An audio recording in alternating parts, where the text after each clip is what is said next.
Hello, especially for the Dirty Secrets channel. Daniel Mercer stood in front of the mirror, adjusting his tie for the 5th time.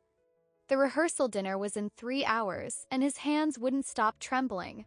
6 years with Elise had led to this moment, their wedding just 2 days away. Everything was perfect. The venue overlooking the ocean, the carefully selected menu, the handwritten vows he'd rewritten a dozen times. So why couldn't he shake this feeling? His phone buzzed. A message from Mike, his best friend since college and best man. Running late. Traffic. See you at the restaurant. Daniel frowned. Mike had been running late a lot recently, always with a different excuse.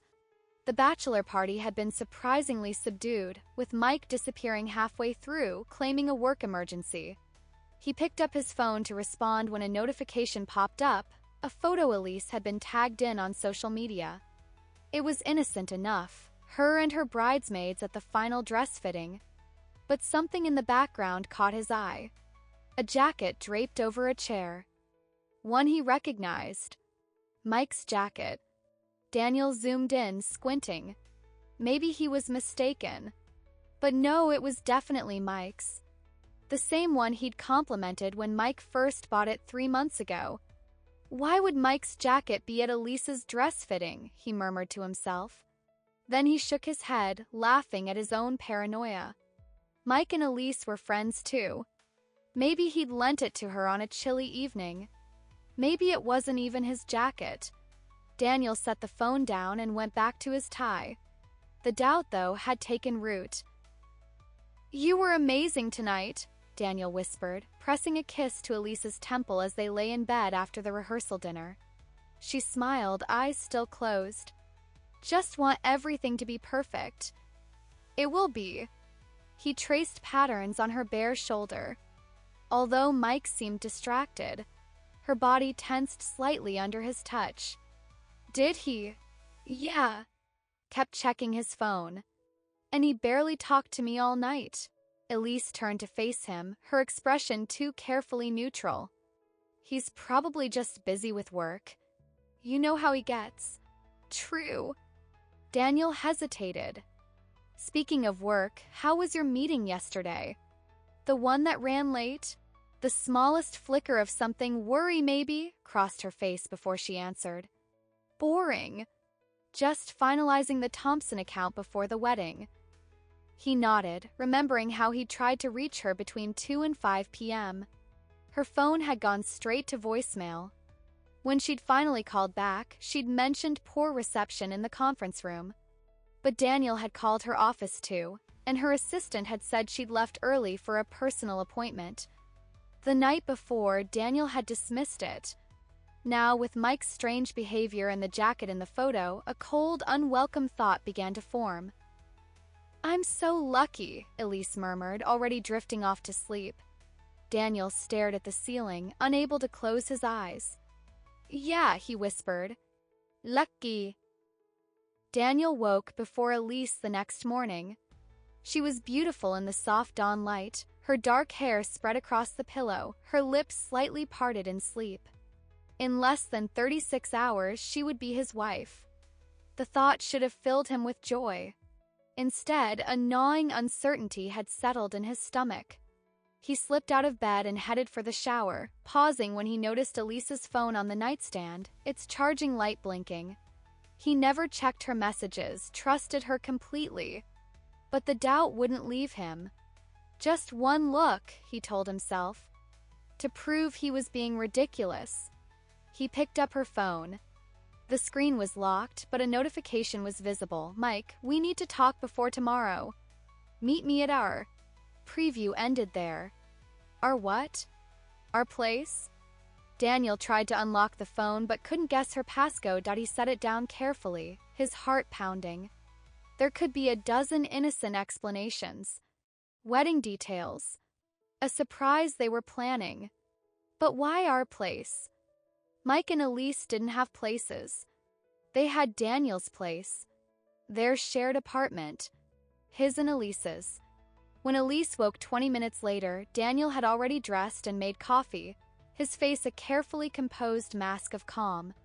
"Morning, beautiful," he said, handing her a mug. "Sleep well." She stretched, smiling sleepily. Yes. You. Like a rock.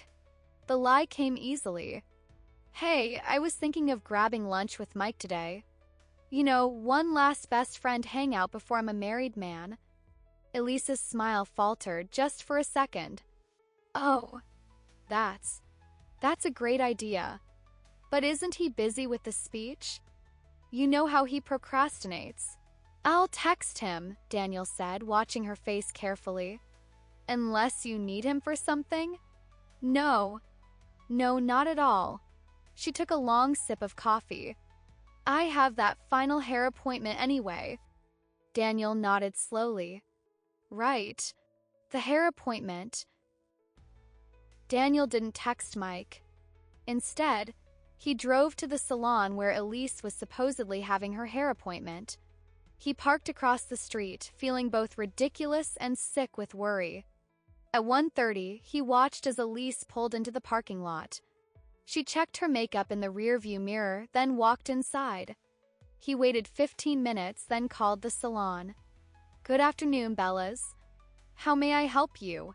"Hi, I'm calling to confirm my fiancé's appointment today." "Elise Harmon." A brief pause, then, "I'm sorry, sir, but we don't have an Elise Harmon in our book today." Daniel thanked the receptionist and hung up, his hands shaking. Maybe she'd gone to a different salon. Maybe there was a mix-up. He was about to leave when he saw her exit, checking her phone with a smile. She got into her car and drove away. Daniel followed, maintaining a safe distance. She drove for 20 minutes, eventually pulling into the parking garage of an upscale apartment building downtown. An apartment building Mike had moved into 3 months ago. Daniel parked and followed her inside, his heart in his throat. He watched from the lobby as she entered the elevator, pressing the button for the 10th floor. Mike's floor. For nearly an hour, Daniel sat in his car, paralyzed with indecision. Then he took out his phone and scrolled through his recent photos, pictures from their engagement party 6 months ago. In one, Elise was laughing at something Mike had said, leaning toward him slightly. Daniel had thought nothing of it at the time. Now he zoomed in on their faces, studying them. The way Mike looked at her. The comfortable intimacy in their postures. How long had he been blind to this? He started the car and drove away, unsure where he was going, only knowing he couldn't be there when she came out. Daniel drove aimlessly for hours, eventually ending up at a bar near their apartment. He wasn't much of a drinker, but today seemed like a reasonable exception. 2 whiskeys in, he felt his phone vibrate. "Elise, where are you?" Getting worried. He stared at the message, wondering what to say. Should he confront her now? Demand the truth? Cancel the wedding? But a small, desperate part of him still hoped for an explanation. Maybe he was wrong. Maybe there was something he was missing. "Sorry. Met an old friend for drinks. Be home soon."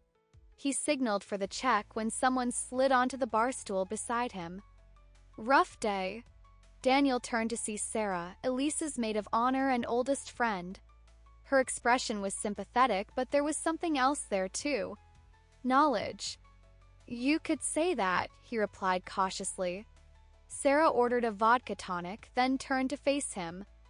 "I've been debating whether to talk to you for weeks. But seeing you here like this, I think you already know." Daniel's throat constricted. "Know what?" "About Elise and Mike." Confirmation hit him like a physical blow. He'd suspected, feared, but hearing it said aloud made it real. "How long?" he managed. Sarah looked down at her hands. 3 months, maybe 4. Started after your engagement party. Mike helped her home when you had that food poisoning, remember? Daniel remembered. He'd been violently ill, unable to leave the bathroom. Had sent Mike to drive Elise home because he hadn't wanted her taking a cab alone at night. The irony was bitter on his tongue. "I tried to tell her to end it," Sarah continued. "Or at least to be honest with you." But she kept saying it was just physical, that it didn't mean anything. And you believed that? Daniel's voice was hollow. Sarah met his eyes. No, I didn't. That's why I'm here. Daniel returned home just before midnight to find Elise waiting up, her face a mask of concern. Where have you been? I was worried sick. He studied her face, the face he'd woken up to for 6 years, the face he'd planned to wake up to for the rest of his life. How easily the lies came to her. Sorry, he said, matching her tone of concern. Lost track of time. Pre-wedding jitters, I guess. Her expression softened. Oh, honey. She wrapped her arms around him. It's normal to be nervous. But tomorrow is going to be perfect. I promise. Over her shoulder, Daniel's face hardened. Perfect. Yes, but not in the way she thought. After she'd fallen asleep, Daniel sat in the dark living room, scrolling through his phone. Photos of them together. Happy. Or so he'd thought. He pulled up a new message to Mike. Hey, man. Need your help with a surprise for Elise tomorrow. Can you meet me at the venue at 9 a.m.? Mike's response came quickly. Sure thing. Everything okay? Daniel smiled grimly. Everything's great. Just want to make the day special. Then he opened his laptop and began to write. Daniel woke before dawn, watching Elise sleep. His anger had crystallized into something cold and clear. He brushed a strand of hair from her face, and she stirred. Morning, she murmured, eyes still closed. Today's the day. Yes, he agreed. It is. She opened her eyes, smiling up at him. Are you ready to become Mr. Elise Harmon? He forced a laugh. As ready as I'll ever be. They shared a light breakfast before Elise left to meet her bridesmaids. The ceremony wasn't until 2 p.m., but there were hair and makeup appointments, photos to be taken. See you at the altar, she said, kissing him goodbye. Daniel watched her drive away, then called the wedding coordinator. Hey, Yana. I need to make a slight change to the ceremony. 9 a.m. sharp, Daniel arrived at the seaside venue. Mike was already there, looking nervous. Hey, what's up? What's this surprise? Daniel smiled, clapping him on the shoulder. Walk with me. They strolled along the cliff edge, the wind whipping around them, the waves crashing below. Beautiful spot, Daniel said. You know, I proposed to Elise right here. Mike swallowed. Yeah, I remember. You showed us all the video. Funny thing about that day. Daniel stopped walking. I was so nervous I almost dropped the ring. Imagine if I had, watching it tumble down these rocks, lost forever. He turned to face Mike, his expression hardening. Kind of like watching my best friend and fiancé betray me for months. Color drained from Mike's face. Daniel, I don't. Daniel held up a hand. I know everything. Sarah told me yesterday. Mike's eyes widened. Sarah? But you thought she was covering for you? She was, until she realized what kind of people you really are. Mike stared at the ground. It wasn't supposed to happen. We never meant to hurt you. Daniel laughed, a harsh sound that startled a nearby seagull into flight. That's the best you can do? You're sleeping with the woman I love, standing beside me as my best man, and all you can say is you never meant to hurt me? What are you going to do? Mike asked quietly. Daniel looked out at the horizon. I guess you'll find out at the ceremony. The venue was breathtaking. White chairs arranged in neat rows facing the ocean. An arch of white roses and blue hydrangeas. Soft string music playing as guests took their seats. Daniel stood at the back, watching. His parents, seated in the front row, turned occasionally to give him encouraging smiles. Elise's family, elegant and poised. Friends from college, co-workers, cousins he barely knew. All here to witness what they thought would be the happiest day of his life. Mike stood at the altar, fidgeting with his cufflinks. Their eyes met across the lawn, and Mike quickly looked away. From the bridal suite came squeals of excitement. Elise would be stunning, Daniel knew. She always was. The wedding coordinator approached. Everyone seated. "Are you ready?" Daniel nodded. "Just one more thing." He handed her a USB drive. "For the projector during the vows." She took it, looking confused. "But there's no projector in the ceremony plan." "Last-minute addition," Daniel said smoothly. "Elise knows about it." A surprise for the guests. Coordinator hesitated, then nodded. "I'll have it set up." At exactly 2 p.m., the music changed. The bridesmaids began their procession, Sarah last among them. She caught Daniel's eye as she took her place, giving him a small, sad nod. Then the bridal march began, and everyone stood. Elise appeared on her father's arm, radiant in ivory lace. Her eyes found Daniel's, and her smile was luminous, genuine. For a moment, his resolve wavered. 6 years of love. Of building a life together. Could he really throw it all away? But then his gaze shifted to Mike, who was staring at Elise with naked longing, quickly masked when he noticed Daniel watching. No, Daniel thought. Not throwing it away. They'd already done that. "Dearly beloved," the officiant began, his voice carrying over the gentle sound of the waves. "We are gathered here today to join Daniel and Elise in holy matrimony." Daniel barely heard the words. He was focused on Elise's hands in his, on Mike shifting nervously beside them, on the small projector now positioned at the side of the altar. When it came time for the vows, Daniel cleared his throat. "Elise," he began, his voice steady. "When I met you 6 years ago, I thought I'd found the person I would spend my life with. Someone who would love me honestly, faithfully." She smiled, tears in her eyes. "I wrote vows about trust and honesty, about facing life's challenges together." He paused. "But yesterday I realized those vows would be lies." Her smile faltered. "So instead, I prepared something else." He turned to the wedding coordinator and nodded. The projector flickered to life, casting its image on the white screen that had been hastily erected. A series of photos appeared, Elise entering Mike's apartment building. Mike's text messages, screenshots Daniel had taken from Elise's phone while she slept. Hotel receipts. Time-stamped security footage from Mike's building showing late-night visits. A gasp rippled through the crowd.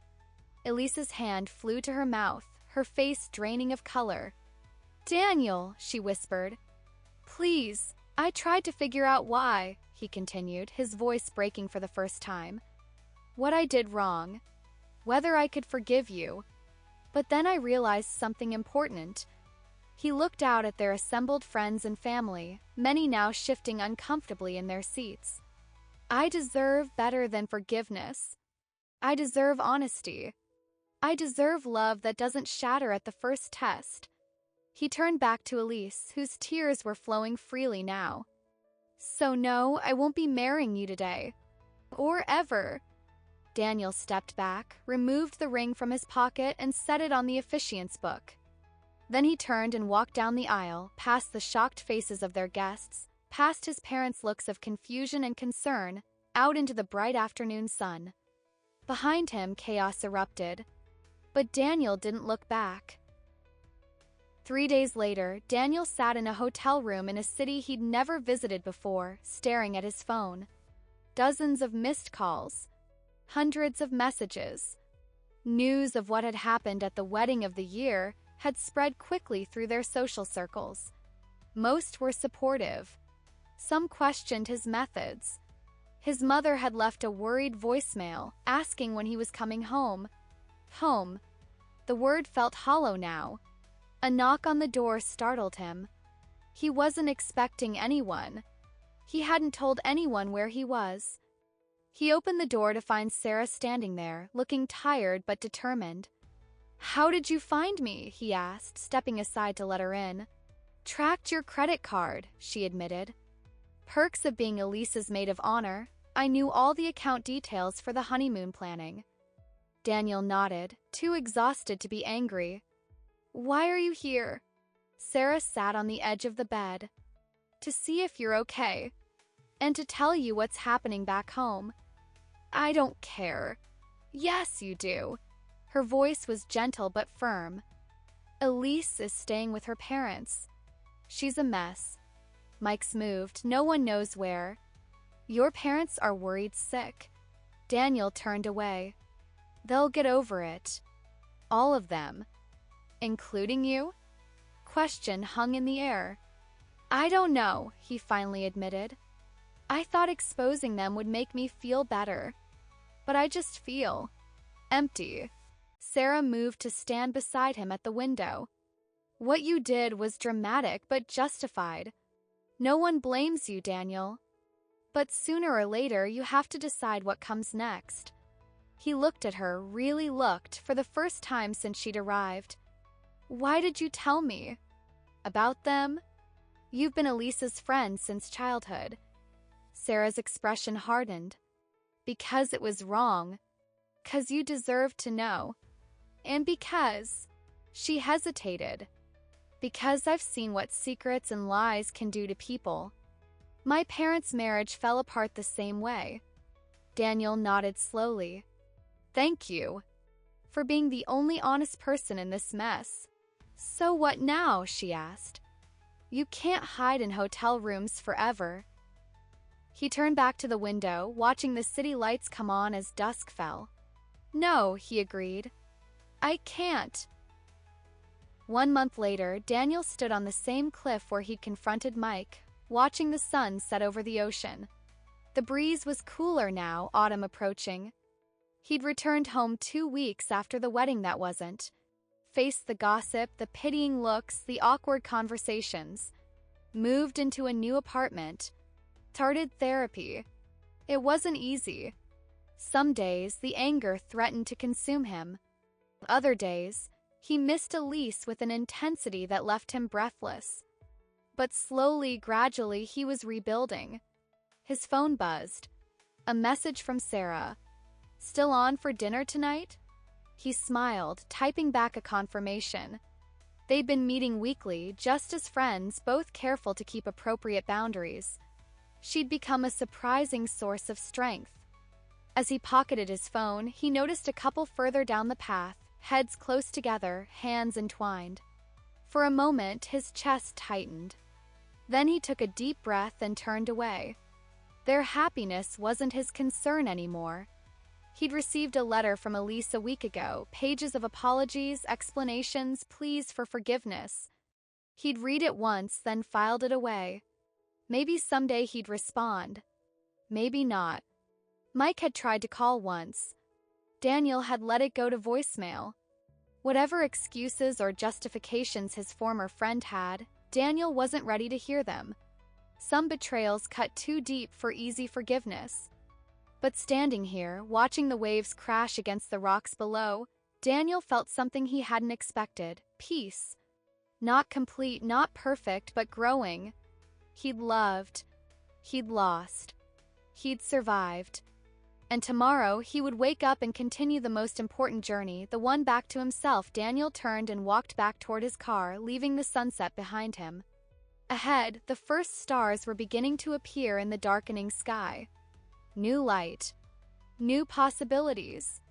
A new beginning. The end. Thank you for watching. If you liked the story, like, subscribe to the channel and share with your friends. Thank you.